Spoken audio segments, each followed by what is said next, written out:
দুয়ারে কড়া নাড়ছে পবিত্র রমজান।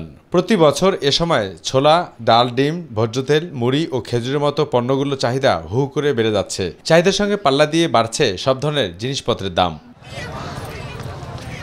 বাজার ঘুরে দেখা গেছে ছোলা বিক্রি হচ্ছে 105 থেকে 110 টাকা কেজি দরে।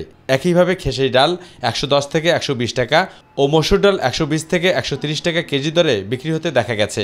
মাস দুয়েক আগে চিনির দাম উঠেছিল 125 থেকে 130 টাকায়, তবে এখন তা কিছুটা কমে 115 থেকে 120 টাকায় বিক্রি হচ্ছে। বাড়তি রয়েছে খেজুর ও ডিমের দামও।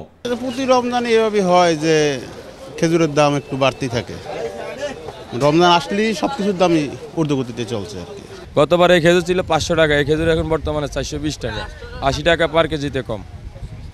তাহলে কি দাম বেশি? গতবার জিয়াদি খেজুর ছিল 280 টাকা, এখন জিয়াদি খেজুর হলো 220 টাকা। একটা ভালো কোয়ালিটি এইবার আসছে, হয়তো 10-15 টাকা 20 টাকা বেশি হয়ে গেছে, ভালো কোয়ালিটি হয়েছে। এই জন্য রোজাকে কেন্দ্র করে সব পণ্যর দাম বেড়েছে, যাতে আমরা নগরবাসী আমাদের নাভিশ্বাস হয়ে উঠছে কেনাকাটার জন্য। তবে মাছ ও মুরগির বাজার স্থিতিশীল অবস্থায় থাকলেও অস্থিরতা বিরাজ করছে সয়াবিন তেলের বাজারে। ভোজ্য তেলের সরবরাহ সংকট এখনও কাটেনি বলে জানান ব্যবসায়ীরা। তেল স্যার মার্কেটে দরকার আপনার 500-600 কার্টুন, ওরা মার্কেটে দিচ্ছে 150 কার্টুন 200 কার্টুন, এই জন্য তেলের সংকট। বাংলাদেশে পর্যাপ্ত তেল আছে, তেল থাকা অবস্থা তেল পাইতেছে না মানুষে, এটা আমরা তো কিছু বলতে পারি না। তেল আমি আপনার আগের মাসে কিনছি 820 টাকা, এখন তো 900 টাকা যাচ্ছে। তবে ভোক্তাদের অভিযোগ, রমজানের আগে শুধু সয়াবিন তেল নয়, বেড়ে যায় পেঁয়াজ, বেগুন, মুড়ি, বুটসহ ইফতার সামগ্রীর দাম। আমাদের মন মানসিকতা তো অন্যরকম। আমরা যেটা অন্যান্য দেশে আমরাও তো পেপার পত্রিকায় পড়ি যে অন্যান্য দেশে উৎসবের সময় এরা বেদিন কাফের মুশরিক হলো এরা কমাই দেয়, আর আমাদের দেশে ইনশাল্লাহ আমরা বাড়াই দিই।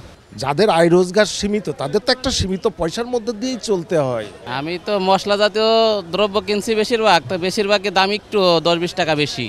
সিন্ডিকেটের সাথে তো আমার মনে হয় সবাই সম্পৃক্ত, এখন কাকে বাদ দিবেন? যে কারণে আমরা কিছু বলতে পারি না। এখন আমরা যেটা করতে পারি, আমরা কনজাম্পশন কমিয়ে দিতে পারি। ব্রয়লারটা এখন যেটুকু আছে সামনে তো আরও বাড়বে, রোজা এসে গেছে, দাম আরও বাইরে যাবে। এই জন্য আমরা এক সপ্তাহ আগে আসলাম কি মুরগি কেনার জন্য। বাজারে ডিমের পাশাপাশি ব্রয়লার, সোনালী সহ সব ধরনের মুরগির দাম বেড়েছে। গরু ও খাসির মাংসের দাম 30 থেকে 50 টাকা বাড়তি। আগের মতোই বাড়তি দামে বিক্রি হচ্ছে সব ধরনের চাল। বছরের 11 মাসেই খোঁজখবর না থাকলেও রমজান মাস আসলেই অনেকটা দৌড়ঝাঁপ শুরু হয় বাজার নিয়ন্ত্রণের দায়িত্বে থাকা কর্তা ব্যক্তিদের। তবে ভোক্তারা বলছেন, রমজানকে পুঁজি করে যেভাবে দিনের পর দিন সব ধরনের জিনিসপত্রের দাম বেড়েই চলেছে, এটি যদি নিয়ন্ত্রণে না যায় তাহলে আয়ের সাথে যে ব্যয়ের সামঞ্জস্যতা সেটি অনেকটা অমিল থেকে যায়, যার ফলে তাদেরকে পড়তে হয় অনেকটা বেকায়দায়। বিশেষ করে চাল এবং তেলের দাম যেভাবে বাড়তে শুরু করেছে এবং তেলের যে হদিশ নেই সে বিষয়েও অনেকটা দুশ্চিন্তায় পড়েছেন ভোক্তারা। কারণ বাজার থেকে আবু সাইদ অপু, মাই টিভি, ঢাকা।